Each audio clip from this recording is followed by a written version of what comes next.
Hello, this is James Arthur Ray, the author of the New York Times bestseller Harmonic Wealth, as well as my latest book, The Life Unleashed Blueprint.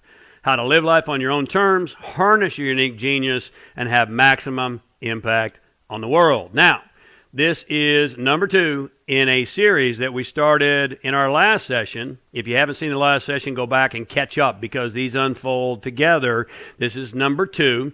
And in this series on how to be happy, engaged, and totally fulfilled. And last time we talked about having clear goals. And we talked about the difference between a goal and a vision. Certainly you want to set a vision. That's your compelling future pull, as I call it. And then you set clear goals, incremental steps on the way to that vision. Very, very important distinction between the two so that you have those incremental gains so that you know you're making progress, because progress equals fulfillment. Put that in your notes if you're taking them.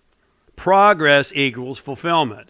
Now, here's the second factor, and I alluded to it last time, but it's so critically important. It's not encouraged in our school systems. It's not encouraged in traditional personal development or spiritual development.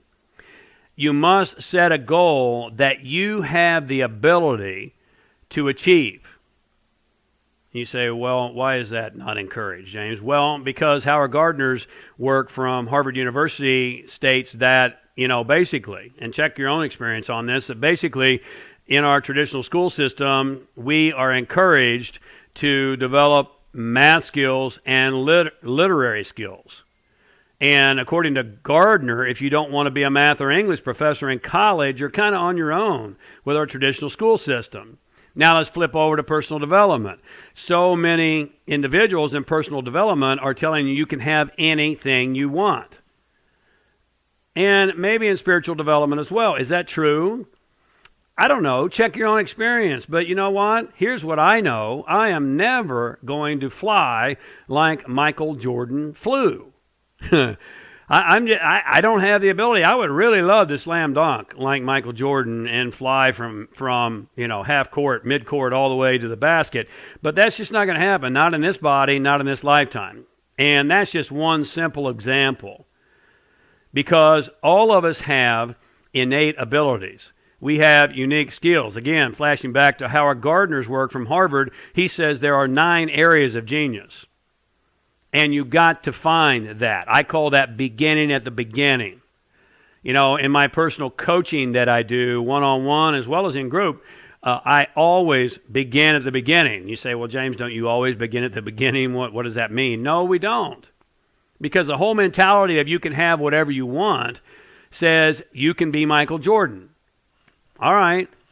You can be Arnold Schwarzenegger. Really? You can be a Picasso. Okay, you can be a Mozart, right? Really? You can be a Stephen King. Okay, I really want to be Stephen King.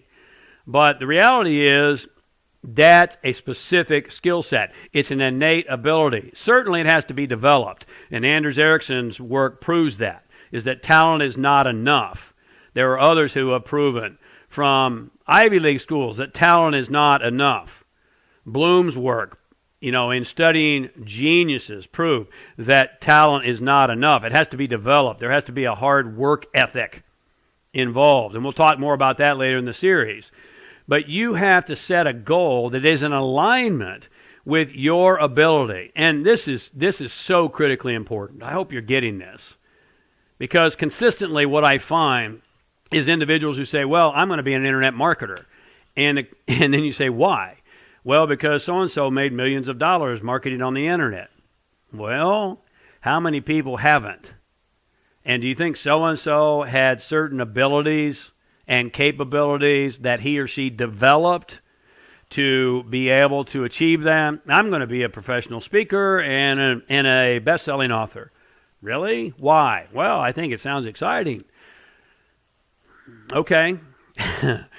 Don't you think there are certain innate abilities and skills? Certainly we can develop our abilities. And certainly you have an opportunity in different areas. However, you have a greater propensity, a greater probability to achieve in grand fashion, to reach mastery when you begin at the beginning. Now, see, we're all hardwired to mastery. Psychologists tell us there are three fundamental things that we all, as human beings, this species, want. One of them is mastery. It's not the purpose of this series to get into all three, but one of them is mastery. We are hardwired to do great things. Right? Don't you want to do a great job at whatever you're doing? All of us do. You want to be great at what you're doing. And if you're in a position or a place where you're not using your innate abilities, where you haven't begun at the beginning, then you're setting yourself up for frustration and failure.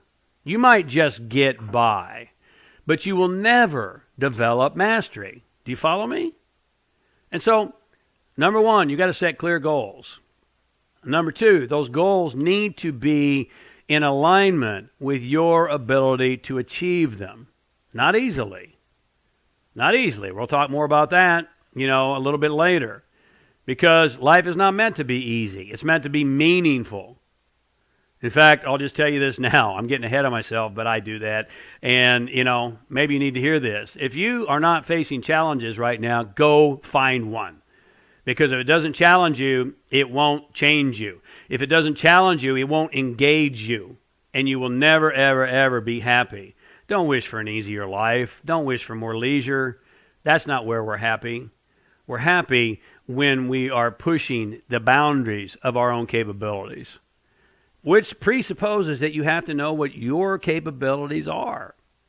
You see, if you start with your unique genius, then you have a much greater probability for a fulfilling life, much greater ability to achieve mastery, much greater propensity to be happy and totally fulfilled. And that's what you want.